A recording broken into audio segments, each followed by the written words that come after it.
আসসালামু আলাইকুম। সহজ বিডি রান্না চ্যানেল থেকে বলছি। আর শেয়ার করছি আপনাদের সঙ্গে চুই ঝাল দিয়ে হাঁসের মাংসের একটা রেসিপি। আশা করি সবার ভালো লাগবে। এর জন্য প্রথমে নিয়েছি একটা মিডিয়াম সাইজের হাঁস। এটাকে কেটে ধুয়ে বেছে পরিষ্কার করে নিয়েছি। হাঁসটাকে রেগুলার সাইজ করে কেটেছি।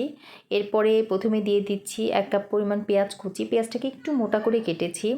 দিয়ে দিচ্ছি 1/2 কাপ পরিমাণ রসুন কুচি। রসুনটাকে একটু আস্তে আস্তেই রেখেছি। দিয়ে দিচ্ছি 2 টেবিল চামচ পরিমাণ আদা বাটা, 2 টেবিল চামচ পরিমাণ জিরা বাটা,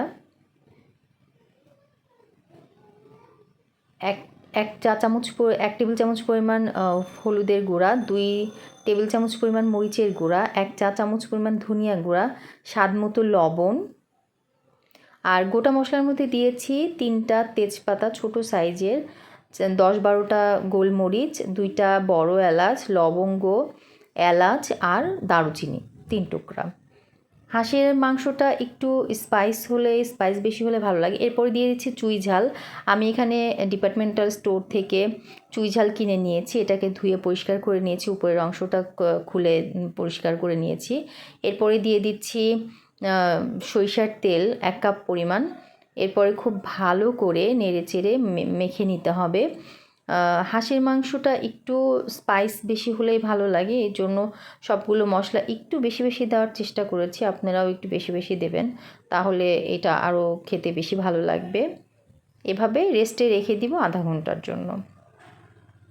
আধা ঘন্টা পরে আমি চুলায় চলে এসেছি। চুলার হিটটা হাই হিটে দিয়ে কিছুক্ষণ এটাকে নেড়ে নিতে হবে। কিছুক্ষণ এটাকে নেড়ে নেওয়ার পরে একটু নেড়ে নিচ্ছি। এরপর ঢাকনা দিয়ে ঢেকে রাখতে হবে। এই পর্যায়ে আমি কোনো পানি দিচ্ছি না।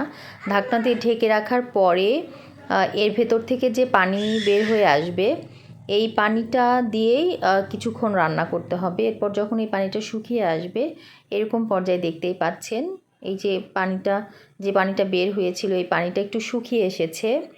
এরকম পর্যায়ে আমি দিয়ে দিব এর ভেতরে 1 কাপ পরিমাণ পানি। পানিটা অবশ্যই গরম পানি দেবেন, ঠান্ডা না।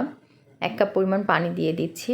আপনাদের হাঁসটা যদি একটু শক্ত থাকে, আপনারা চাইলে আরও পানি দিতে পারেন। আমার হাঁসটা একদম কচি হাঁস ছিল, তাই খুব বেশি পানির প্রয়োজন হয়নি। এই 1 কাপ দিয়েই মাংসটা সিদ্ধ হয়ে গেছে। দেখতেই পাচ্ছেন একদম সিদ্ধ হয়ে গেছে মাংসটা। চুই ঝাল দেওয়ার কারণে এটা একটা আলাদা টেস্ট অ্যাড হয়। আসলে চুই ঝালটা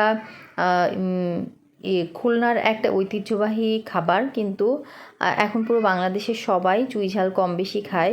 এটাকে যে কোনো গোশের সঙ্গে খেলেই ভালো লাগে। এই তো আমার ফাইনাল লুক। আমি একটু ঝোল রেখেছি। এরকম পর্যায়ে আপনারা যদি চান আর একটু শুকাতে, আর একটু কষা কষা করতে, শুকিয়ে ফেলতে, আপনারা আর একটু পানি শুকিয়ে ফেলতে পারেন। এই তো রেডি হয়ে গেল আমার চুই ঝাল দিয়ে হাঁসের মাংস। আশা করি সবার ভালো লেগেছে।